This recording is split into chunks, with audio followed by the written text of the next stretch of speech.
Are you sick of art block? Do you want to draw stuff that you actually like without having to do boring doodle warm-ups? What if I told you that I have a hack so you never have to get art block again? I don't know about you, but I have zero imagination. I close my eyes and there's nothing there.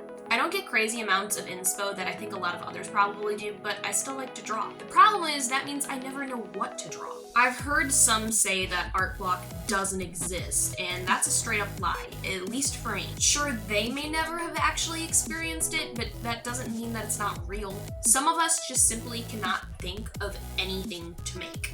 It doesn't necessarily mean that we're lazy or are afraid of making something. We literally just don't have any ideas. So let's solve that. You should hit subscribe first though.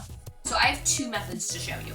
The first one may take a few minutes to get set up, but you can use it until the end of time and you will never be able to use the excuse that you have nothing to draw ever again.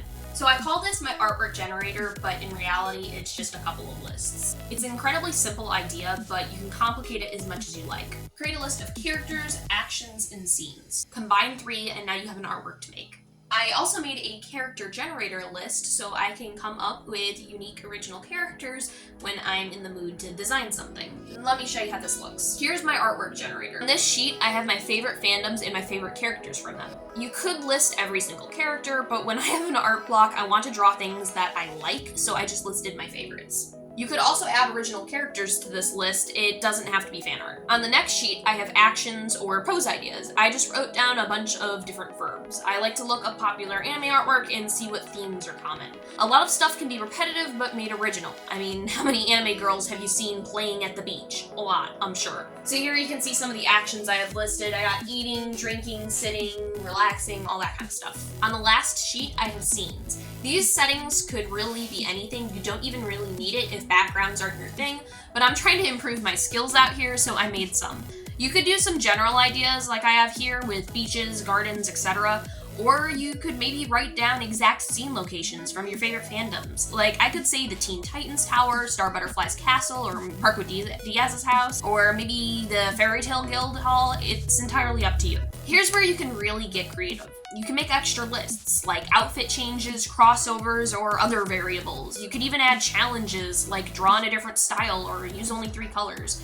These lists can be as small or as big as you like. That's the beauty of it. If you want to have more original ideas, make the extra lists. My character generator can be extremely helpful. It goes over everything from skin, eye, and hair colors. So let's say I wanted to make a character. When using these generators, you can either pick each category yourself, or you can randomize it with a random number generator online. Like on my random character generator here, for each section, I have numbers listed for each option. So starting from the top, I'd roll 2 numbers, 1 and 2, to see if they're female or male. You could also do like odds or even if you want to use like a coin or something. And then you go down to skin tone, and I would roll a number 1 through 25, and whichever number pops up, that's the skin tone I'm going to use. And you just keep on doing that for each category. What I really like about this character generator is it's not just like 2 or 3 options on each thing. Like, you can really get some original characters from it. Like, I mean, just look at all these skin tones. We have everything from ivory to alabaster. I don't even know how.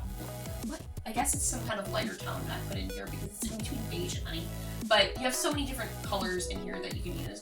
And even for face shapes, I mean, we got like 7 different types of face shapes you can use. Got different types of eyes, noses, everything you could possibly imagine. And then as you go down the list, it goes past just their looks and it goes into like extras, like supernaturals, wealth status, their age, their zodiac, their accessories, their weapons, the season, I guess, anything you can really think of. The second method could be considered a bit odd, but it's a lot less work. I like to make stuff in The Sims. I create characters, house designs, etc. and use them for reference. There's even posing mods you can use for the characters. You could say that this method is more for references than ideas, but personally, sometimes I'm just more naturally creative with video games. There's a lot less stress when trying to design a character because you have an undo button. The great thing about The Sims is that it has a randomize button, so rather than working with a blank canvas, I have a starting point for a new character or artwork. It doesn't just have to be The Sims though. A lot of games can be used for inspiration.